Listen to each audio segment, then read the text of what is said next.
Ever walked into your home and realized it wasn't yours anymore? That the life you built was just a stage for someone else's performance? I thought I was coming home early to surprise my wife. Instead, I walked straight into the moment that ended everything. But what she didn't know, what no one knew, was that I'd already decided I'd never play a losing hand twice. Ever walked into your own home and felt like you were trespassing? Like the life you'd built was just waiting for you to leave so someone else could step in? It was an ordinary Wednesday. I left work early, no particular reason, just a hunch that I couldn't shake. On the drive home, I decided to pick up Tessa's favorite cranberry scones from the bakery on Hawthorne. I imagined us sitting together on the back porch, maybe talking about the weekend, trying to reconnect. We'd been distant lately, and I thought a small gesture might bridge the gap. When I pulled into the driveway, everything looked normal. Tessa's car was parked in its usual spot. The porch light was off, like always in the afternoon. Nothing suggested my life was about to split in two. I pushed the door open and stepped inside. That's when I heard it, a laugh. But not the laugh she used on baristas or coworkers. This was the kind of laugh that belonged to private moments when you forget to guard your expression. I moved toward the living room, each step slower than the last. I don't know what I expected to find. Maybe her on the phone with her sister or watching some show she liked. But she wasn't alone. There he was. A man I'd never seen before, lounging on our couch, so comfortable he might as well have had his name on the lease. He was holding a glass of my bourbon, the bottle I'd been saving. His arm rested along the back of the couch, close enough that it brushed Tessa's shoulder. She saw me first. Her body tensed, her hand lifted halfway to her mouth like she'd remembered too late that guilt should look ashamed. But her eyes weren't sorry, just startled. "Don't be mad," she said. Not "I'm sorry." Not "this isn't what it looks like." Just 3 flat words, as if I'd walked in on her buying something expensive without asking. I looked at her. For a moment, neither of us spoke. Then I set the bag of scones on the table. My hand felt steady, though my pulse had gone tight in my throat. "I'm not mad," I said. "Just disappointed you thought this was enough." Her mouth opened, but I didn't wait. I turned and walked down the hallway. In our bedroom, I pulled a suitcase from under the bed. I packed deliberately. A few shirts, socks, chargers. My old blue flannel, she used to sleep in it when things were good. I folded it last. I didn't slam any doors. I didn't yell or demand explanations. None of that would have changed the truth sitting in my living room. When I came back out, the man was watching me, his expression unreadable. He didn't move or introduce himself. I suppose he knew he didn't need to. Tessa stood near the couch as if she couldn't decide whether to follow me or pretend she'd never seen me at all. At the door, I paused. She was still staring, waiting for me to erupt. But I didn't feel like giving her that performance. "Don't be surprised when I'm not here tomorrow," I said. Then I left. I drove across town to Jeremy's place. We'd known each other since high school. When he opened the door, he didn't ask questions. He saw the suitcase and the look on my face and just stepped aside. "Spare blankets in the hall closet," he said. That night, I lay on the couch in his living room, staring at the ceiling. My mind kept replaying the same image, Tessa's laugh and the way she looked at me when she realized she'd been caught. Like she was annoyed at the inconvenience. I didn't call her. I didn't send a message. I didn't try to figure out who he was. In the silence, I finally started seeing all the things I hadn't wanted to admit. The late nights she stopped explaining. The sudden new passwords on her phone. The way she'd started kissing me, careful and polite, as if I were a neighbor she felt obligated to greet. The pieces had been there for months, but I told myself I was imagining it. That she was stressed, tired, distracted. Anything but dishonest. At dawn, Jeremy shuffled into the kitchen to make coffee. He glanced at me, then at the suitcase on the floor. "You gonna be here a while?" he asked. "Yeah," I said. "Probably." I didn't know what would come next. I only knew I wasn't going back to that house. Not yet. Maybe not ever. Because sometimes it isn't the affair that ends a marriage. It's realizing you were the only one trying to keep it alive. And in that quiet, watching the sun slip across an unfamiliar ceiling, I decided I wouldn't play the fool again. Whatever happened next, it wouldn't be a performance. It would be a reckoning. I didn't tell anyone what had happened. Not my parents, not the guys from work. Jeremy didn't press me either. He gave me space and beer and the kind of quiet that makes it easier to think. In the first days, I didn't feel anger as much as I felt clarity. When something breaks fast, it's obvious. But when it rots slowly, you keep convincing yourself it's fine. That's what I'd been doing, patching over every crack, pretending it was all temporary. I stayed in Jeremy's spare room, which was little more than an old futon and a lamp that flickered. At night, I lay there remembering all the signs I'd ignored. There was the time I came home early and she closed her laptop so fast it nearly fell. The shift in her perfume, sweeter, sharper. The phone that never left her hand even when she walked into the bathroom. None of it looked like much on its own. But together it was a story she'd been writing without me. On the fourth morning, Tessa texted me. Just a photo of Cooper, our dog, curled up on my side of the bed. The message read, "He misses you." I stared at it for a minute, trying to feel something. Maybe guilt, maybe nostalgia. But all I felt was tired. I didn't reply. Later that afternoon, she sent another message. "I hope you got the drama out of your system." Drama. That's what she called it. Not betrayal. Not devastation. Just drama. I set my phone face down and didn't pick it up for the rest of the day. When Jeremy got home from work, he handed me a beer and nodded toward the backyard. We sat outside while his dog barked at shadows. "You ever going to talk to her?" he asked. "Probably not," I said. He didn't ask again. The next morning, I logged into the camera system I'd set up at the house. It wasn't some elaborate surveillance. Just basic security cameras, one in the driveway, one on the porch, and one in the hallway. We'd installed them after a break-in scare a couple years back. Tessa never bothered to learn how they worked. She didn't know the cloud storage saved everything. I watched a week's worth of clips. It didn't take long to find what I needed. Thursday night, 12:14 a.m. A matte black BMW pulling into the driveway. The same car I'd seen parked outside when I left. The man stepped out with an overnight bag. He didn't look around like he was sneaking. He looked like he belonged. Friday morning, 7:22 a.m. He left in the same clothes, carrying the empty glass he'd used. The timeline was clear. This wasn't a one-time mistake. I moved on to our phone records. We'd shared a plan, easier, she'd said, than splitting accounts. A quick login and the call logs filled the screen. Late-night calls. Dozens of texts at odd hours. Always to the same number. I didn't need to read the messages to understand. The frequency said everything. By the end of the week, I'd collected enough to see the full picture. But I wasn't sure what to do with it yet. Confronting her didn't feel worth it. She'd already decided the truth didn't matter. I spent the next few nights outlining my options. One sheet of paper. 3 columns: legal, financial, personal. In the legal column, I wrote the detail most people forget. When we bought the house, my mother co-signed the mortgage. My credit wasn't strong enough on its own. It was supposed to be temporary, a technicality until I refinanced. But we'd never changed the title. There was a clause in the agreement: if either owner vacated the property and failed to contribute to expenses, ownership could revert. Tessa didn't know that. She thought signing divorce papers would lock in her claim. I wasn't planning revenge. Not yet. But I knew I had leverage. One night, Jeremy found me sitting at the kitchen table with the paperwork spread around me. "You look like you're about to sue half the city," he said. "Just making sure I don't get blindsided," I replied. He nodded. "You want any help?" "Not yet." I spent the weekend at the library using the public computers so Tessa wouldn't see anything on our shared accounts. I printed records, highlighted timelines, saved backups to a drive she'd never think to check. Every step felt deliberate. Not rushed. Not emotional.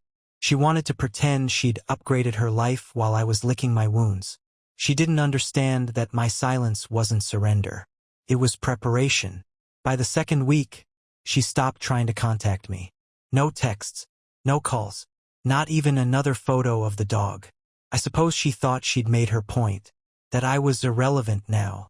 One evening, she posted a photo to her social media. Her and him, glasses of red wine in hand. The caption, "Healing energy only." I watched it for a moment, then closed the app. Jeremy asked if I was okay. "I'm better than I've been in a long time," I said, because for the first time in years, I could see clearly. I wasn't going to beg her to come back. I wasn't going to argue about who deserved what. I was going to let her keep believing I was the quiet one. Because silence is the best disguise for focus. And focus is what you need when you're about to take back everything that mattered. The divorce papers came on a Tuesday. I was drinking coffee at Jeremy's kitchen counter when the doorbell rang. A courier in a company polo handed me a manila envelope with my full name printed across the front in bold letters. Eli Christopher Monroe. I already knew what it was. Still, I carried it to the table and sat down before opening it. Inside were 2 neat folders, one for me, one for my lawyer. The cover letter was brief. Tessa was filing for divorce.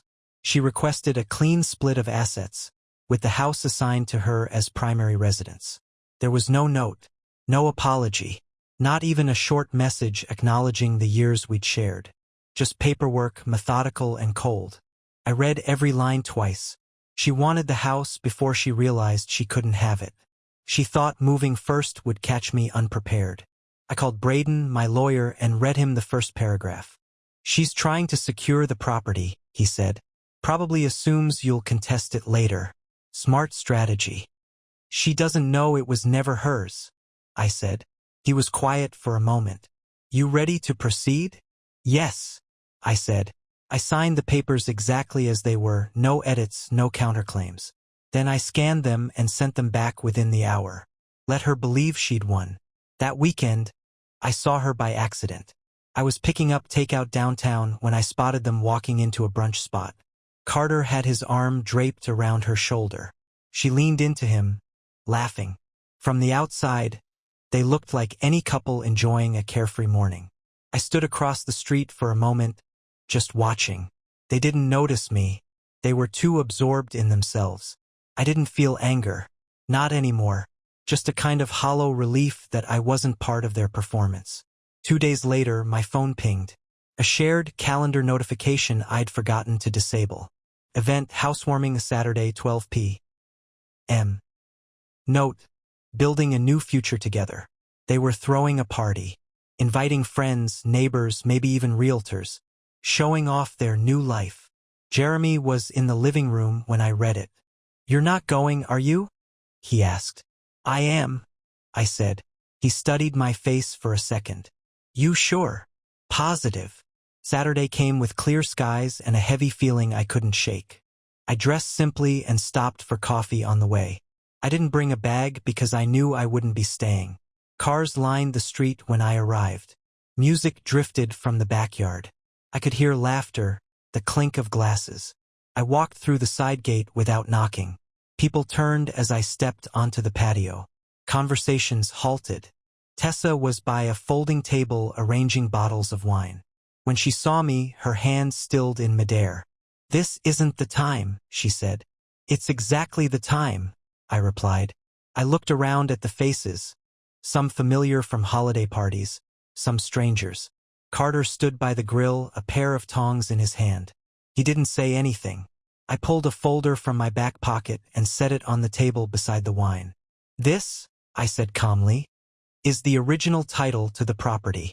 It was co-signed by my mother when we bought the house. There's a clause that reverts ownership if the primary occupant vacates for more than 30 days. Tessa's face went blank. I filed the reversion paperwork over a month ago, I continued. The house legally reverted to her name 2 weeks before you served the divorce papers. Carter lowered the tongs, staring at her. You told me it was settled, he said, his voice flat. Tessa opened her mouth, closed it again. I thought it was, she said finally, her voice then. Carter's gaze shifted to me, then back to her. You said this was your house. I didn't think he'd do this. He stepped back like the ground wasn't solid anymore. So we've been living in someone else's house? I nodded once. I wanted to make sure everyone here understood before you started talking about remodeling or redecorating, I said. Carter set the tongs down.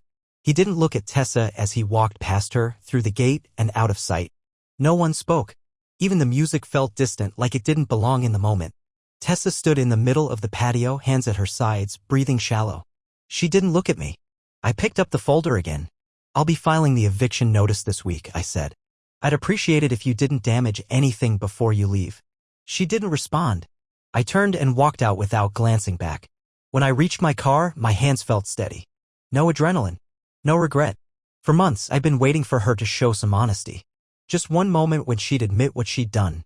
But even as everything unraveled, she hadn't tried. Maybe she never would. I drove away knowing the performance was over. And for the first time since the day I walked out, I felt like the story wasn't hers to tell anymore. After the party, I didn't hear from Tessa for a while. I wasn't expecting to. She'd built her new life on the illusion that I would stay silent forever. Now, she had to figure out what to do when the illusion collapsed. Jeremy and I sat on his porch that night. He opened 2 beers and handed me one without comment. You look lighter, he said eventually. Yeah, I said. I guess I am. On Monday, my lawyer filed the eviction notice. It was official. Tessa had 30 days to leave the house she tried to claim. The document was delivered by courier again, no ceremony. I didn't watch the delivery. I already knew what it would look like. Her reading the envelope, her expression flattening as she realized this wasn't going away. 2 days later, she finally texted me. "You're really doing this?" I read it twice before replying. "You already did." That was the last message we exchanged. By the end of the week, Carter was gone. Jeremy told me he'd driven by the house to see if Tessa had started packing. The driveway was empty except for her car. A mutual friend sent me a photo later, Carter on the sidewalk, a single duffel bag at his feet, talking to Tessa near the front steps. He wasn't yelling, just shaking his head while she tried to explain something he clearly didn't care to hear. He got in his car and drove off. She didn't follow him. After that, I started hearing from people we'd known as a couple. Dana, her friend from work, called me one evening. "I don't know what happened," she said carefully. "But she's not okay. She'll figure it out," I said. I didn't feel cruel saying it. It was just the truth. A few days later, Tessa stopped posting on social media. The photos of brunch, wine glasses, and captions about new beginnings disappeared. It was like she'd gone offline all at once. Jeremy noticed too. "Think she finally realized this isn't temporary?" he asked. "Maybe," I said. "Or maybe she's just trying to control what people see." I knew her well enough to suspect both were true. I didn't move back into the house right away. I didn't want to step into a place still heavy with her choices. So I waited. Every week, I drove by to check on things. Sometimes I'd see her car parked in the driveway. Once, I spotted her sitting on the porch alone. She didn't look up when I passed. I never stopped the car. At the end of the 30 days, she didn't contest the eviction. She must have known she didn't have the grounds to fight. A moving truck showed up early on a Thursday. I watched from down the street as a few men carried boxes out the front door. She stood off to the side, arms crossed, saying nothing. They were finished by noon. She locked the door behind her and drove away in a rental sedan. The house was empty again. I waited another week before going inside. The air felt different. No music. No perfume. No evidence that she'd ever called it hers. I walked through each room, checking for damage. There was none. She'd left it clean. Almost respectful. I paused in the bedroom doorway. For the first time in months, I let myself remember the version of us that had been good. Before the hiding, before the excuses. I stood there for a long time. Then I turned off the lights and walked out. A few days later, I started moving my things back in. Felt strange to reclaim the space. Like I was living in someone else's house that only looked familiar. But with every box I unpacked, it started to feel like mine again. Jeremy helped me haul furniture out of his garage. When we finished, we sat in the living room with takeout containers balanced on our knees. "You ever think about letting her stay?" he asked. "I thought about it," I said. "Then I thought about everything she chose over honesty." He nodded. "Fair." That night, I slept in my own bed. For the first time, I didn't feel like a guest. I expected that would be the end of it. She'd vanish from my life completely. But a week later, a plain white envelope showed up in my mailbox. No return address, but the handwriting was hers. I carried it inside and set it on the kitchen counter. I didn't open it right away. I finished my coffee first, made sure I was steady. Then I slid it open and unfolded a single sheet of paper. She hadn't tried to justify what she'd done. She hadn't blamed me. She'd just written about memories. Our first Thanksgiving in the house. The weekend we painted the guest room. The way I'd always made sure her car was warm in winter. At the end, she said she understood that she'd burned something she couldn't rebuild. "If I'd known this was the cost, I wouldn't have done it," she wrote. I read it once. Then I walked to the backyard, crouched by the old fire pit, and lit the paper with a match. The flames took their time. When it was gone, I felt no victory, no sadness, just quiet. And in that quiet, I finally understood that I hadn't just lost her. I'd lost the version of myself who believed some people never leave. And maybe that was the only thing that needed to be let go. After I burned the letter, the last thread connecting us felt like it finally snapped. I thought that would be the end, but endings don't always arrive all at once. Sometimes they trickle in, small moments proving again and again that it's really over. I didn't hear from Tessa again. Not a call, not a message. Her number disappeared from my recent contacts. Her social media stayed silent. Word came in bits and pieces from people we used to know. Dana texted me once to say Tessa was staying in a short-term rental near the river. Another old friend mentioned she'd been looking for a roommate because she couldn't afford a place on her own. None of it surprised me. Some betrayals cost more than the person committing them expects. It was October when I drove past the old place she'd rented. I didn't stop. I didn't want to see her standing behind a window or sitting on the steps with her head in her hands. I'd spent enough time picturing her regret. I didn't need to witness it in person. Instead, I focused on the life she'd walked away from. I fixed the leaking sink in the kitchen, replaced the old porch light she'd complained about every winter, cleaned out the garage and found a box of things she'd left behind. Receipts, an old sweater, a cracked phone case.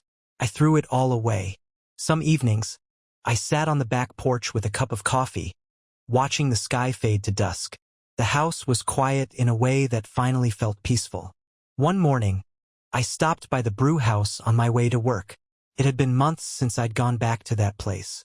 I ordered the same black coffee I'd always ordered. When I turned around, Carter was standing by the window, a paper cup in his hand. He noticed me at the same moment. For a second, neither of us spoke. Then he nodded once, as if to say he wasn't interested in pretending we'd never met.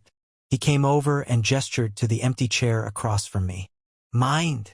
I motioned for him to sit. We didn't talk right away. He took a sip of his coffee, looking out at the street. I waited, curious whether he had anything left to say. She told me you were cold, he said finally. That you never raised your voice.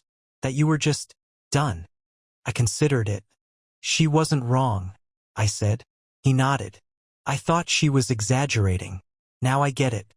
Another silence settled between us. She tried to call me, he said after a while. A few times. I didn't answer. You planning to? No. He shook his head. It took me a while to realize I wasn't really in love with her.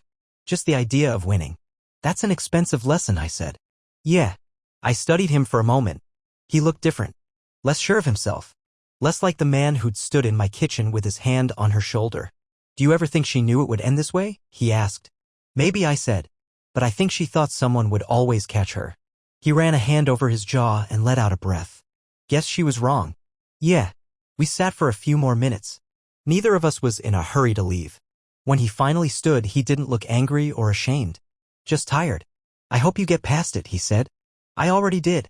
He nodded once more before walking out the door. When he was gone, I felt something I hadn't felt in a long time: relief. Not because I'd beaten him. Not because I'd proven anything. Just because there was no more unfinished business.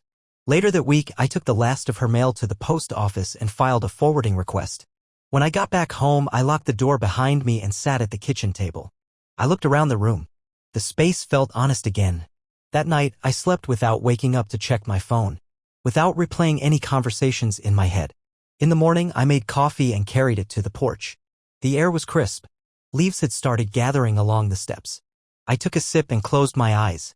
It was quiet in a way that no longer felt like emptiness. Sometimes people think closure comes from confrontation or apology.